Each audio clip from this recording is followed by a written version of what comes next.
오늘 함께 보신 말씀은 요한복음 4장 3절에서 30절까지 있는 말씀입니다.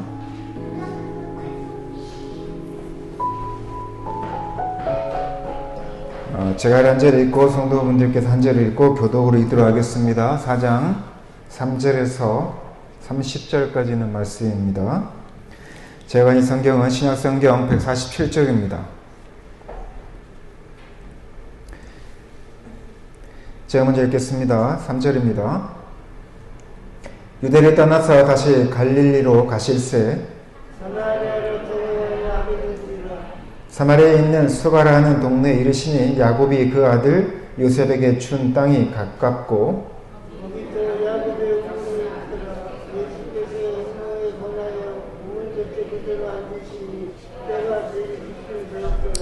사마리아 여자 하나가 물을 길러 왔음에 예수께서 물을 좀 달라 하시니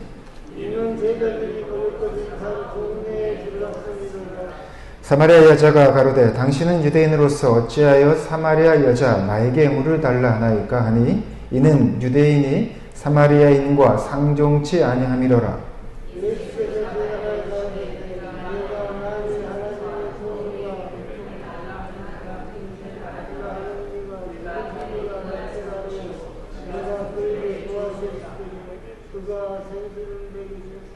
여자가 가로되 주여 물 기를 그릇도 없고 이 유물은 깊은데 어디서 이 생수를 얻게 삼나이까?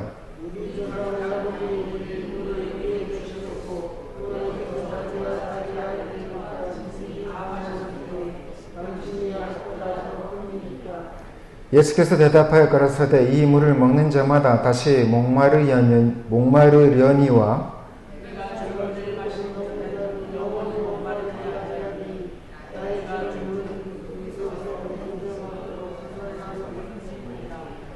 여자가 가로되 주여 이런 물을 내게 주사 목마르지도 않고 또 여기 물 길러 오지도 않게 하옵소서. 여자가 대답하여 가로되 나는 남편이 없나이다. 예수께서 가라사대 너가 남편이 없다 하는 말이 옳도다.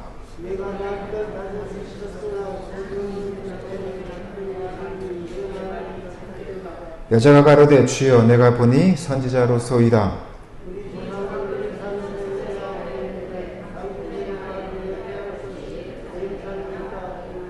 예수께서 가라사대 여자여 내 말을 믿으라. 이 산에서도 말고 예루살렘에서도 말고 너희가 아버지께 예배할 때가 이르리라.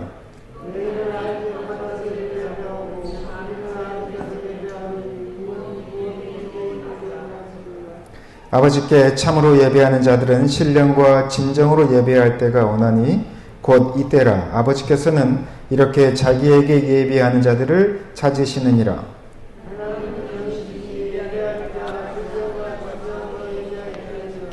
여자가 가로되 메시아 곧 그리스도라 하는 이가 오실 줄은 내가 아노니 그가 오시면 모든 것을 우리에게 고하시리이다. 이때 제자들이 돌아와서 예수께서 여자와 말씀하시는 것을 이상히 여겼으나 무엇을 구하시나이까 어찌하여 저와 말씀하시나이까 묻는 이가 없더라.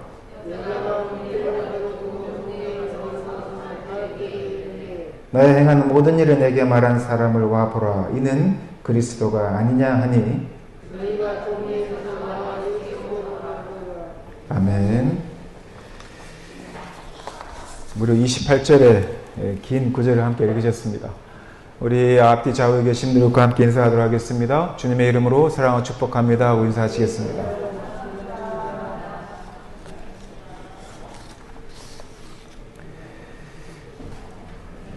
날씨가 많이 추워졌습니다. 이쪽 지방에서는 첫눈도 내렸다고 이야기를 하고요. 어제는 보니까 서울은 영하 2도까지, 광주는 영상 1도이긴 하지만 매우 쓸쓸한 아주 차가운 날씨였습니다. 건강 유의하시고요. 따뜻하게 입고 다니시고 또 영양관 강건하셨으면 좋겠습니다. 오늘 아주 긴 말씀을 읽었는데요. 지난주에 하나님을 호렙산에서 만나는 모세 이야기를 하면서 하나님을 만나는 모세 이야기를 통해 성경에 나오는 몇몇의 하나님을 만난 분들의 이야기를 몇 주에 거쳐서 이야기를 나누고자 합니다. 오늘은 사마리아 여인 이야기, 수가성의 사마리아 여인 이야기를 하게 되고요. 다음 주에는 니고데모라고 하는 청년의 이야기를 하게 될 것입니다. 사마리아 여인 이야기는 워낙 잘 아는 이야기이지만 오늘 읽은 28절의 전체의 말씀들을 다시 한번 대략적으로 설명을 좀 드리도록 하겠습니다. 한번 잘 따라와 보시기 바랍니다. 오늘 본문을 보면 유대에서 갈릴리로 가는 예수님과 예수님의 제자의 여정이 나옵니다. 유대라고 하는 것은 예루살렘 중심으로 지금의 가장 수도라고 하는 성전이 있는 그 장소이고요. 당연히 이스라엘에서 가장 핵심적이고 중요한 자리이기도 하고 군사적으로도 요충지에 난공불락이라고 할 만큼 산 위에 있는 그래서 쉽게 공격하기 쉽지 않고 그 당시에는 솔로몬이 예루살렘을 수도로 다윗의 수도로 세운 분명한 이유가 있는 그런 지역입니다. 모든 종교, 문화, 정치, 군사, 외교 이런 모든 것의 중심지가 유다의 예루살렘이라고 한다면 갈릴리는 그곳에서 지금으로 차로 하면 1시간 반, 2시간 정도 가는 광주로 이야기하면 대전 정도 위치해 있는 하지만 나사렛과 갈릴리가 함께 엮어 있으면서 약간 이방 지역으로 그리고 중심권에서 벗어난 그런 지역으로 볼 수가 있습니다. 그래서 유대 지역에서 예루살렘에서 예수님께서 활동하실 때 예루살렘 중심으로 활동하는 종교인들이 예수 그리스도나 제자들을 무시했던 이유 중에 하나가 갈릴리에서 나사렛에서 어떻게 선한 것이 나오겠냐라고 할 만큼 그렇게 폄하했던 지역입니다. 그러나 이 갈릴리나 나사렛보다도 더 주변인으로 취급되어지고 이방인으로 취급되어지고 상종하지 않았던 지역이 있었는데 그 지역이 어느 곳이었냐면 오늘 본문에 나오는 사마리아라고 하는 지역입니다. 이 사마리아는 역사적으로 이 유대인들과 사마리아 사람들 간에 어떤 문제가 있는 아주 중요한 그런 장소이기도 합니다. 당시 유대인들이 오늘 본문에서 본 것처럼 사마리아인들을 매우 기피하는 현상이 있었습니다. 당연히 예수님의 제자들도 마찬가지였겠죠. 그들이 갈릴리로 가려면 사마리아를 통과해서 가는 게 가장 빠르긴 하지만 그러나 그들은 사마리아를 통과하지 않았습니다.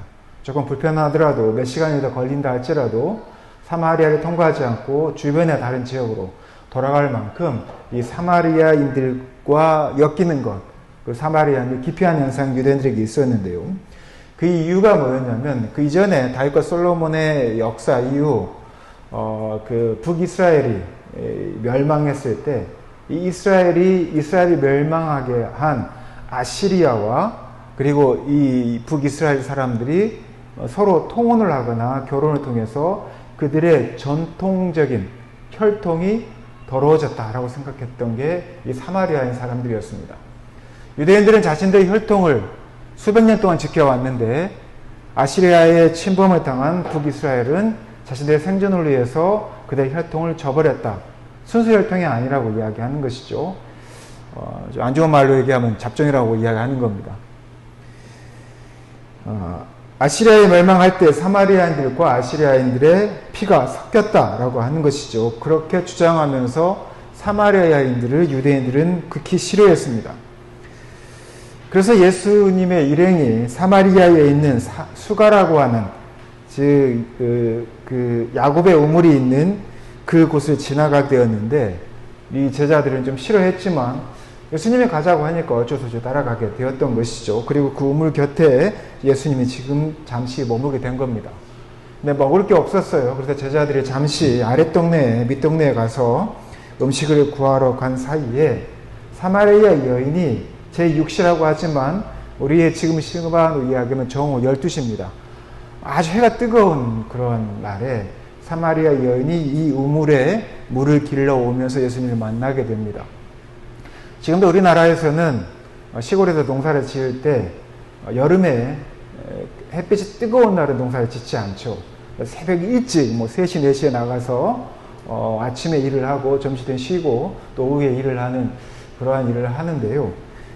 이 지역은 더 뜨거운 지역입니다. 우리나라보다도. 그래서 이 12시에는 웬만한 사람들 통행도 하지 않고 사마리아 여인이 그곳에 온 분명한 이유가 나중에 밝혀지게 되죠. 해가 중천했던 낮 12시, 주변에 사람이 없는 그때 이 한 여자, 사마리아 여인이 물을 길러 온 것입니다. 그래서 예수님께서 그 여인에게, 물을 길러 온 여인에게 이런 말씀하시죠. 나에게 물 한 잔만 달라, 이렇게 이야기를 하십니다.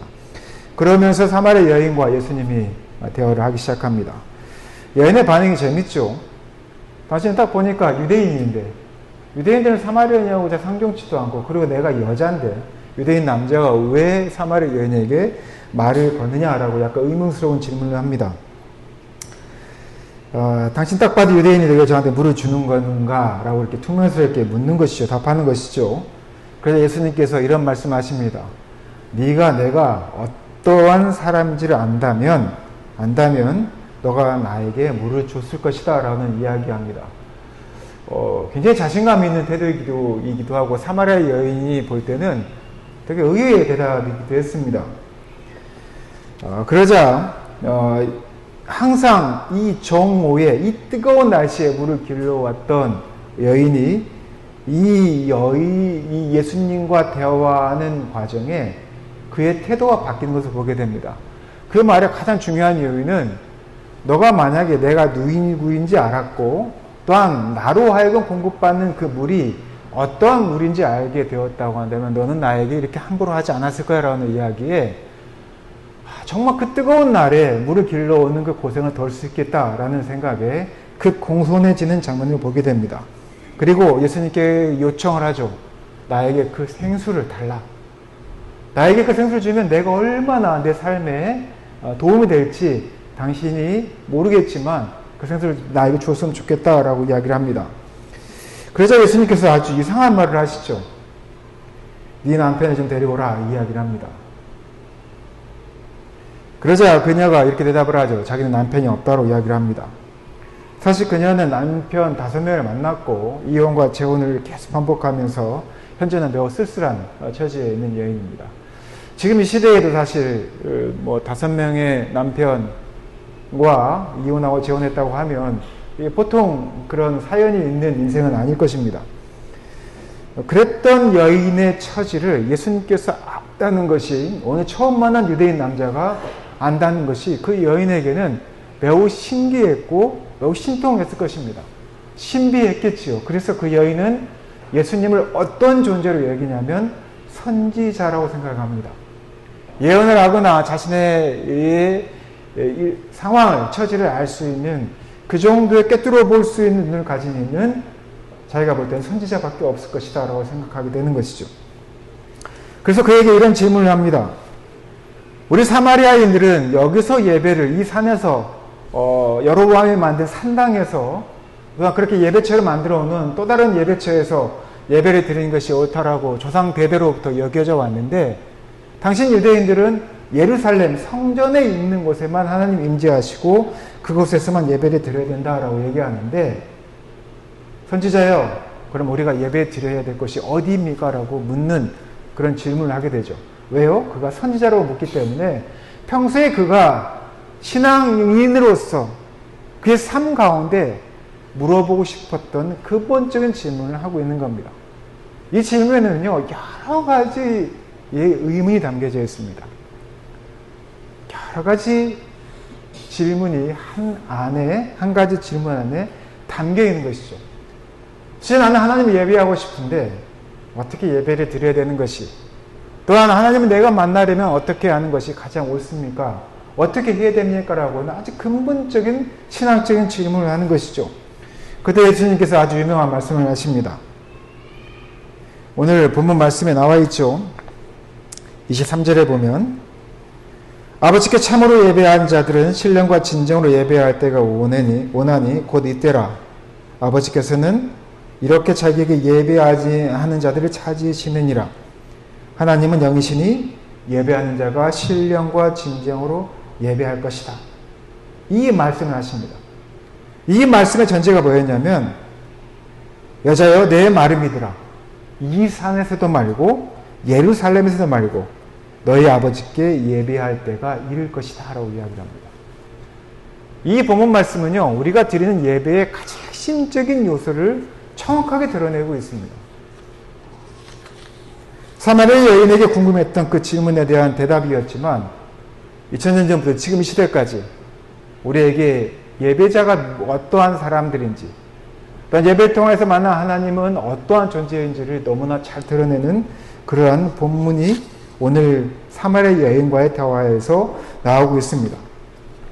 이 말을 들은 여인은 예수님을 단지 선지자로 여기지 않고 그가 그리스도, 즉 메시아라는 사실을 알게 됩니다.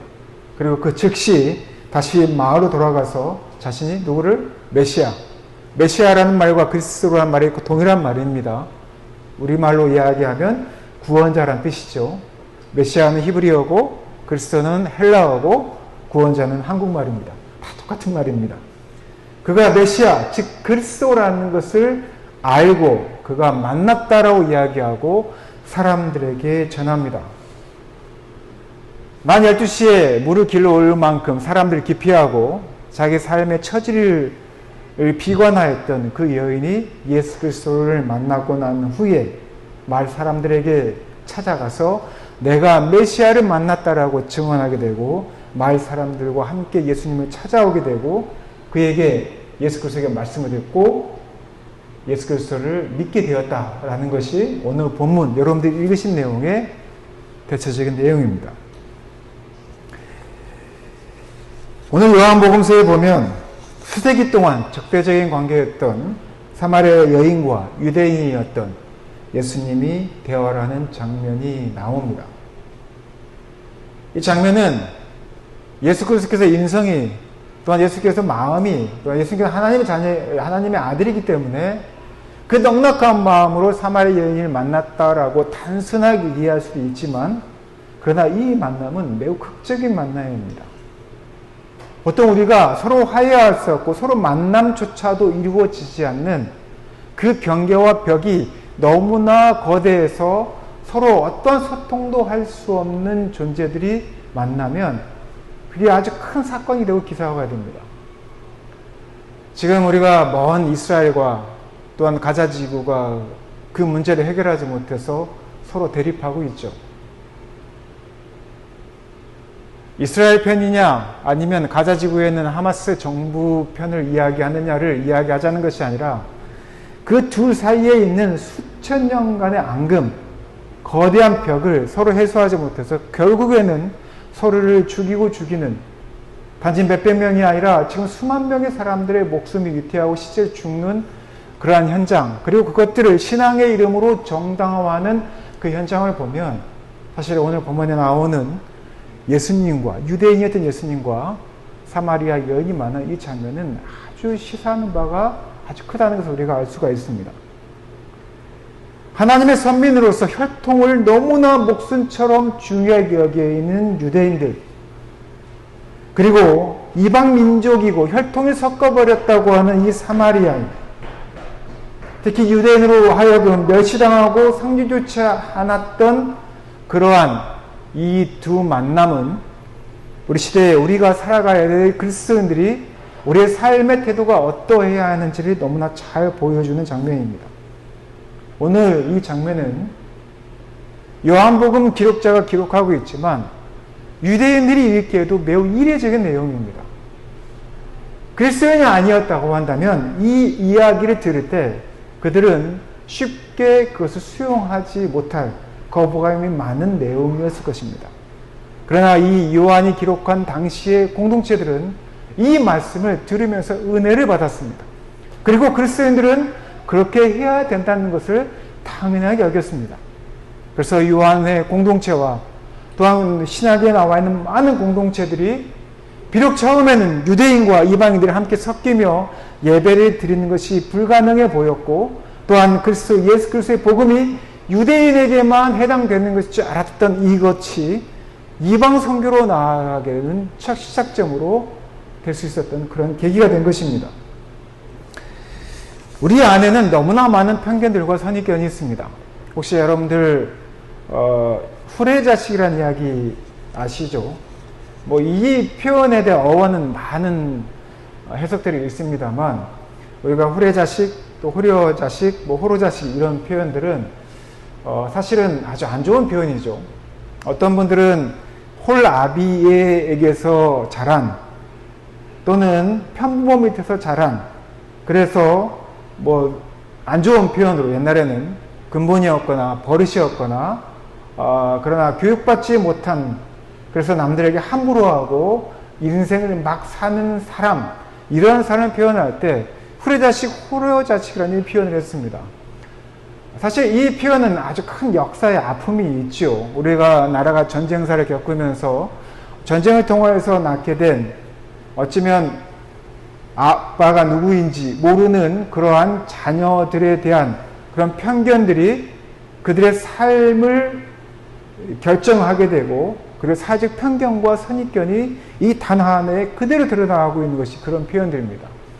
그러나 이러한 표현들이 표현에서 그치는 것이 아니라 우리 인생에서, 일상에서 보면 어떠한 대상이 가지고 있는 핸디캡, 또한 그가 가지고 있는 부족한 점들을 우리가 어떤 선입견으로 판단하는 경우들이 많습니다.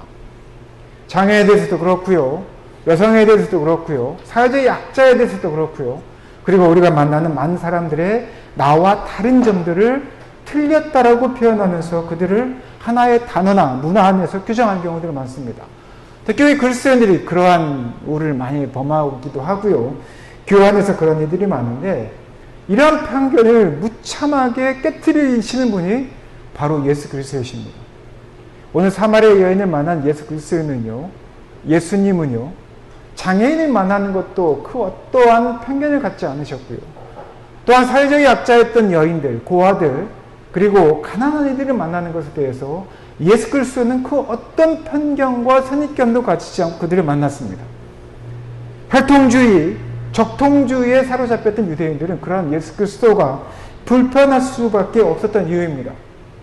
이 편견은요, 단지 유대인에게만 있었던 것이 아니라 사마리아 여인에게서 그대로 드러납니다. 사마리아 여인이 예수님께서 물을 달라고 할 때 첫 번째 했던 대화 내용이 뭡니까? 유대인인 당신이 왜 나에게 물을 주라고 하십니까?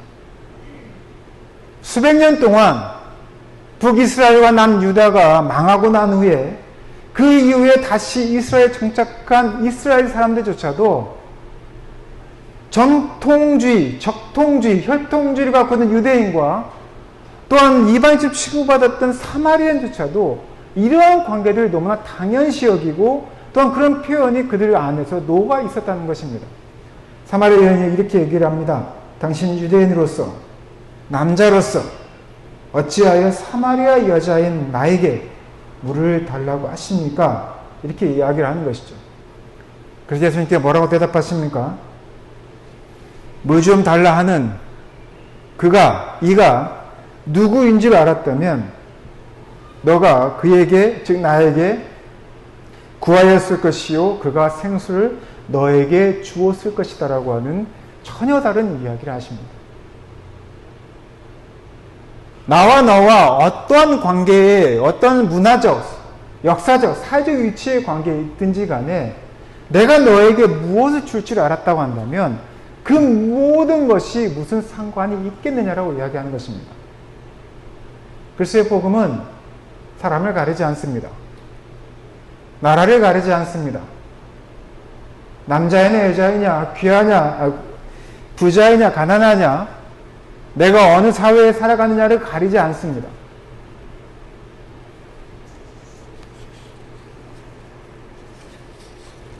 사마리아 여인이 예수 그리스도를 만났을 때 예수 그리스도를 메시아로, 그리스도로 받아들이지 못한, 발견하지 못한 이유가 있습니다.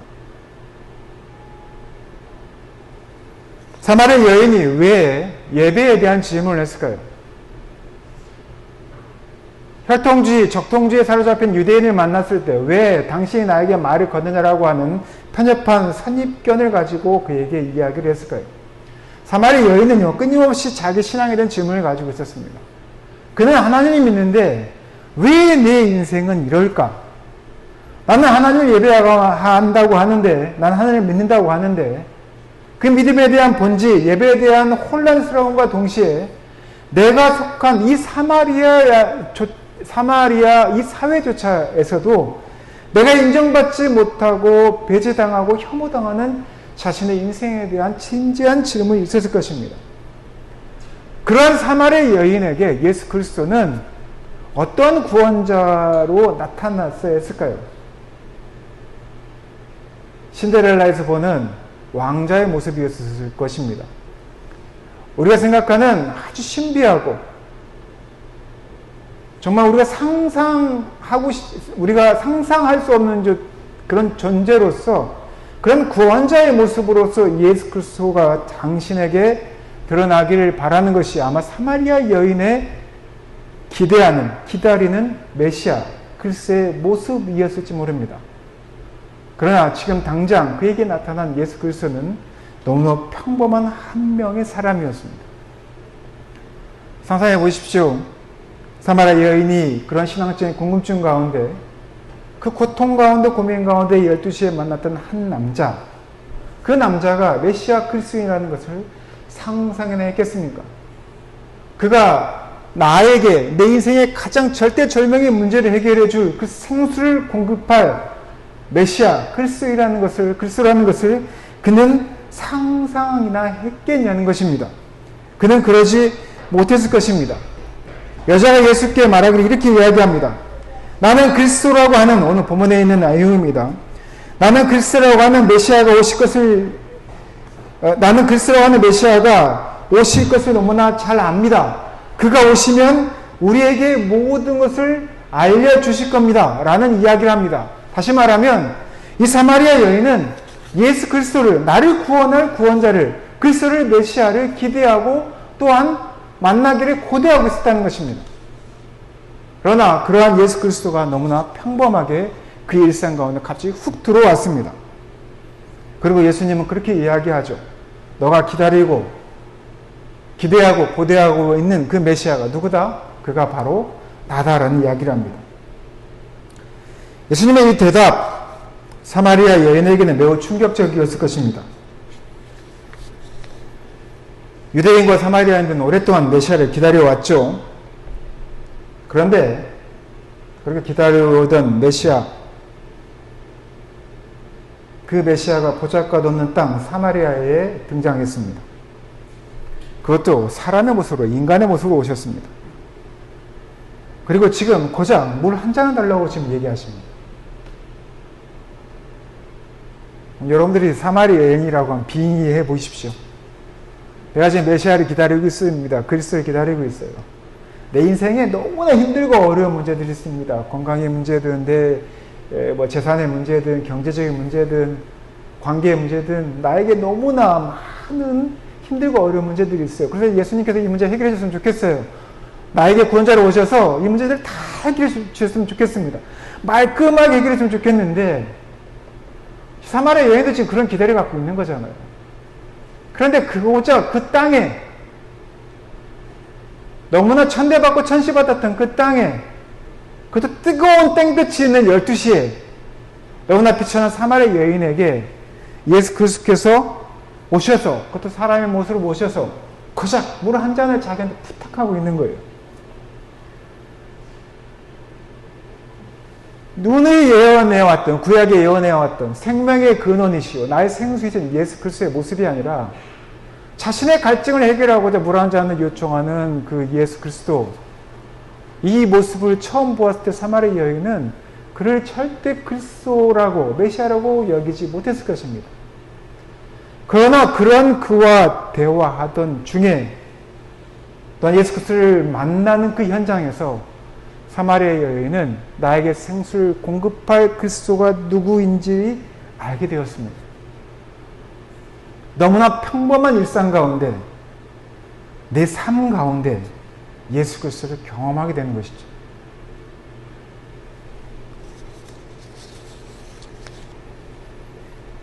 자신의 눈앞에서 이 사마리아 여인과 예수 그리스도는 긴 대화를 나눴습니다. 그러나 좀처럼 이 여인은 메시아를 알아채지 못했습니다. 처음엔 그랬습니다. 자, 사마리아 여인은 둘째 치고요, 유대인들은 어땠을까요?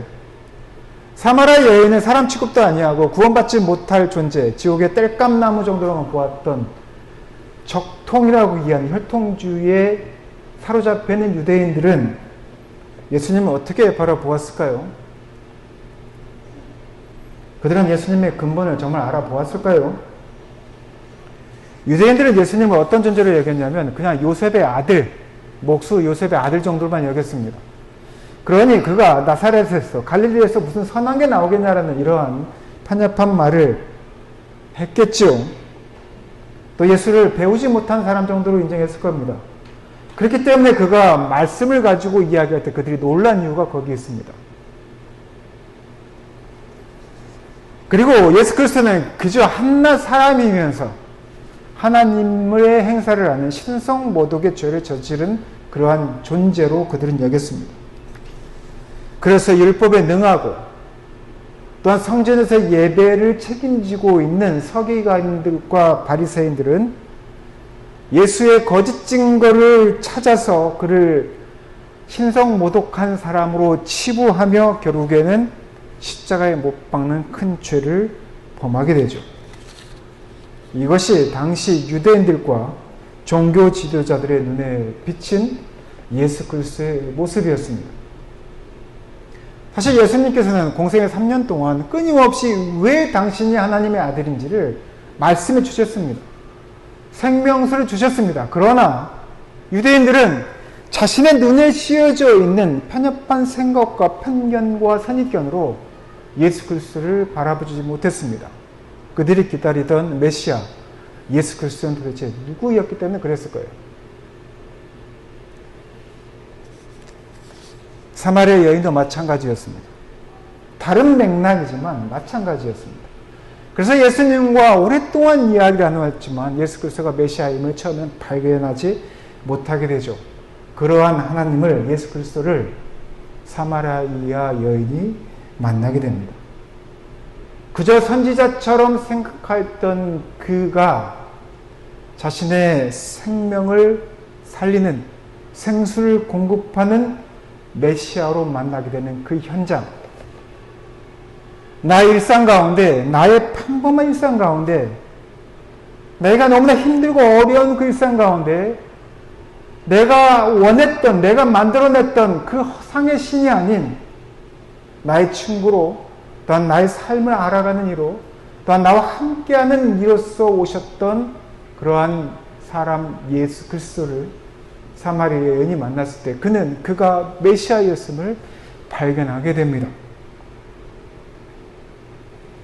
생명수를 받으라고 하시는 그런 그분의 모습이 너무 평범했기 때문에 그 여인은 예수 그리스도가 어떠한 존재인지를 온전히 깨닫지 못하고 또 다른 메시아를 찾아 헤매다가 결국엔 예수 그리스도를 통하여서 사마리아 여인은 예수께서 메시아임을 알게 됩니다.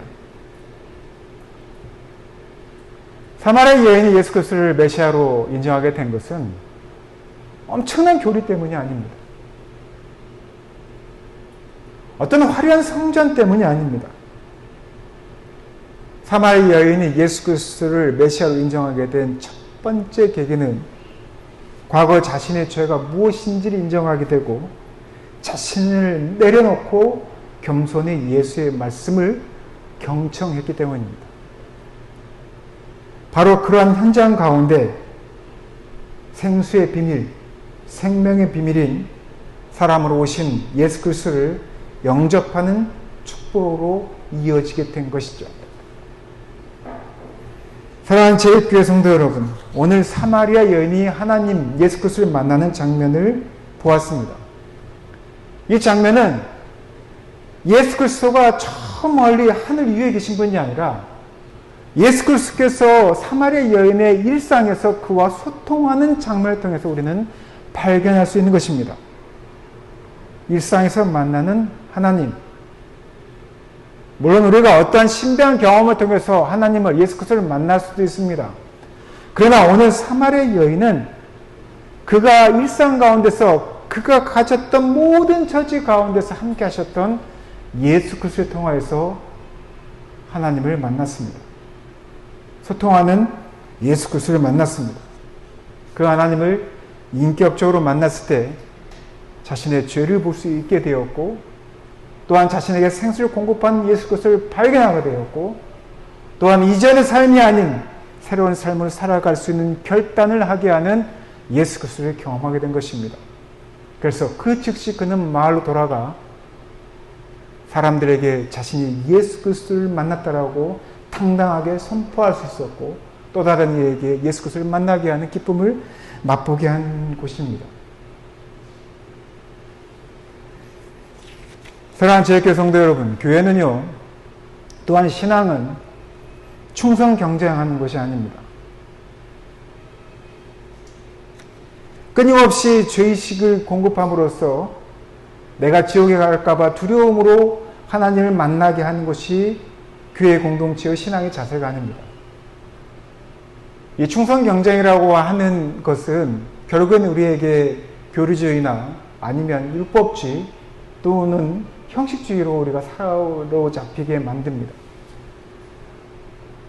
그리고 끊임없는 죄의식은 내가 만난 예수 그리스도를 통하여서 내가 구원받았다라고 하는 온전한 자유함을 얻지 못하게 합니다.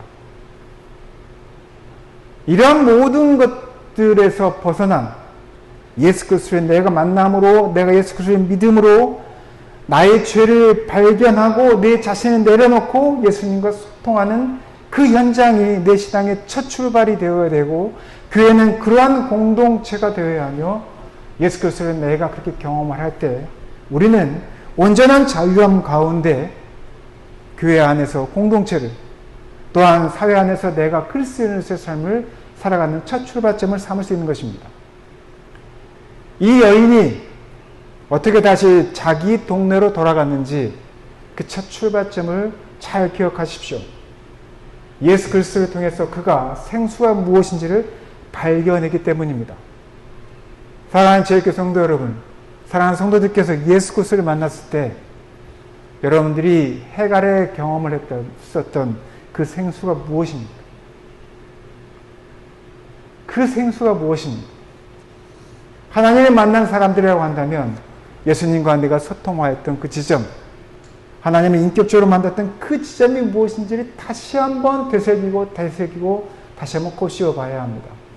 그럼 여러분들은 그리스도 안에서 온전한 자유함 가운데 예수 그리스도께 주신 그 생수로 인하여서 여러분들 세상에 나갈 수 있고 교회 안에서 공동체를 형성할 수 있는 것입니다. 말씀을 맺겠습니다.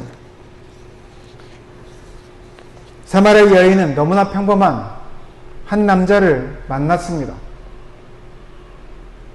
예수 그리스도를 만나는 그 현장에서 그가 설마 메시아 그리스도인이랄 거라고 상상하지 못했습니다.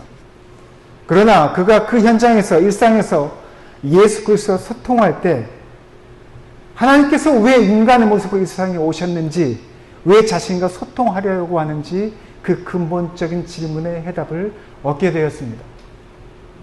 하나님께서 이 세상에 내려오시기까지 우리를 사랑하셨던 그 사랑과 나의 죄의 문제를 해결하기 위해서 나의 가장 가까운 곳에 오셨다고 하는 그 생수의 갈급함 해결해 주시는 그 생수가 무엇인지를 발견했을 때 사마리아 여인은 그의 삶을 바꿀 수 있었고 예수를 따르는 제자의 삶을 살아가게 되었습니다. 사랑하는 제일교회 성도 여러분, 생수를 발견하시기 바랍니다. 하나님의 만남으로 하나님과 예수님과 소통할 수 있는 그러한 인격적인 만남을 갖는 우리 사랑하는 제일교회 성도 되시기 바랍니다. 그래서 우리의 신앙 가운데 온전한 자유함을 얻는 그러한 사랑하는 제일교회 성도 되시기를 바라며, 또한 그러한 삶을 살아가는 우리 성도들을 축복하는 예수 그리스도의 사랑과 축복을 경험하며 살아가는 우리 성도 되시기를 예수님의 이름으로 축원하고 부탁드립니다. 함께 기도하겠습니다.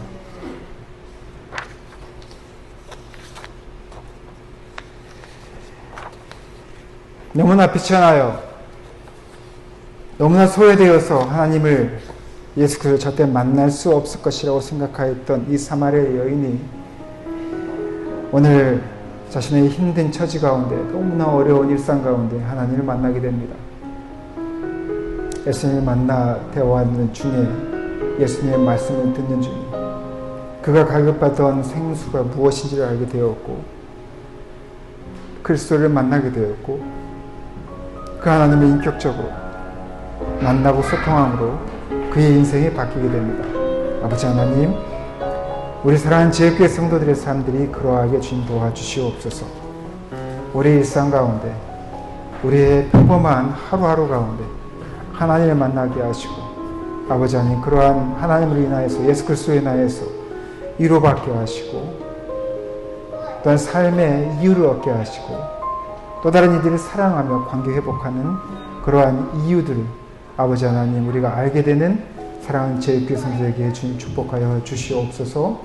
이 모든 말씀 거룩하신 예수님 이름으로 기도드렸습니다. 아멘.